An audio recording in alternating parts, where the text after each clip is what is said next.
I initially wanted to open this review with something like, the 85 1.4 G Master Mark II is finally what we wished for the original 85 GM to be.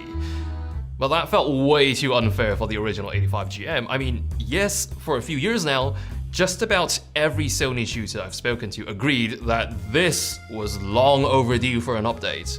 But more than 8 years ago, this was one of the 3 original G Master lenses which were unveiled for the very first time.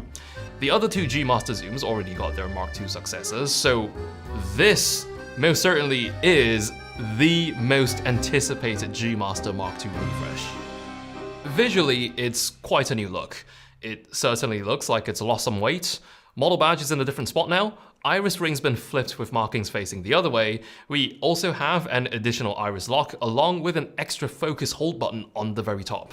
Despite taking the same 77mm filters as the Mark I, the outer diameter of the Mark II is actually a few millimeters smaller. It definitely feels a lot less bulky than the Mark I, especially the way it gradually gets bigger from the lens mount, whereas on the Mark I it just goes from small to big quite suddenly. The Mark II is about 20% lighter though, so a little more than 640 grams is all it costs to bring around an 85 1.4 G Master Mark II. If you take this 85 G Master Mark II at face value, it may give you the false sense of it being an underwhelming update. It's not doing anything particularly unexpected of an 85 f1.4 lens. In fact, I was actually secretly hoping it would be a much more close-focusing 85, but spoiler alert, the minimum focusing distance is unchanged on the Mark II. Though, in terms of performance and image quality, the leap from the original 85 GM certainly feels like an 8-year gap. To start with, autofocus speed is in a completely different league going from the Mark I to the Mark II. The Mark I was driven by direct drive SSM technology, and back when it came out, that was about 2 years before we even started hearing about XD linear motors. This 85 GM II is driven by 2 of these XD linear motors, and Sony does say that it is capably fast to keep up with the 120 FPS continuous shooting speeds with autofocus tracking on the A9 Mark III. That camera is unfortunately still on my wish list, so that's something I have to see for myself sometime in the future. Though what I am able to try out right now is the linear response manual focus on the Mark II. It makes manual focus rack so much easier, especially if you've tried it on the non-linear Mark I. And again, just to be fair to the Mark I, of the 3 initial G Master lenses which came out back in 2016, the 85 and 2470 were the 2 models which were manual focus by wire, and neither of them had linear response manual focus. On the 85 G Master Mark II, there is also a very visible improvement in resolution.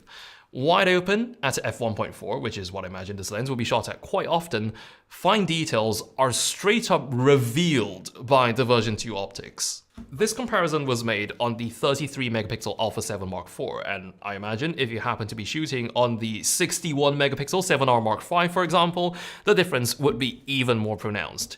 The optics are seriously impressive because look at the chromatic aberration exhibited by the Mark II.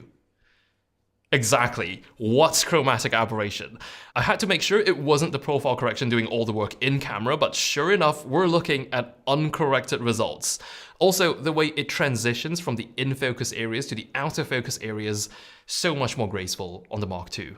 On any 85 prime, bokeh is going to be an attribute of great concern. Sony seems to be very much aware of that because they do seem to have put in a great deal of work to refine the bokeh on this Mark II. The fringing around the edges of the bokeh balls are much less visible, and not that onion ring bokeh was ever bad on the original, but they do seem to have suppressed it pretty much perfectly on the Mark II. It's also gone from a 9-bladed aperture on the Mark I to 11-bladed on the Mark II, so even more circular stop downs now. What I did find to be a bit of an interesting surprise on the Mark II is the slightly swirly bokeh you now get. There's definitely more of that swirliness in the Mark II, and this can be a subjective area, but I personally quite like swirly bokeh patterns, so just putting this out there for the Mark II. For Malaysia, the 85 G Master f1.4 Mark II will be launching at a retail price of 8,999 ringgit, which puts it more or less in a similar price range as the 51.2 G Master.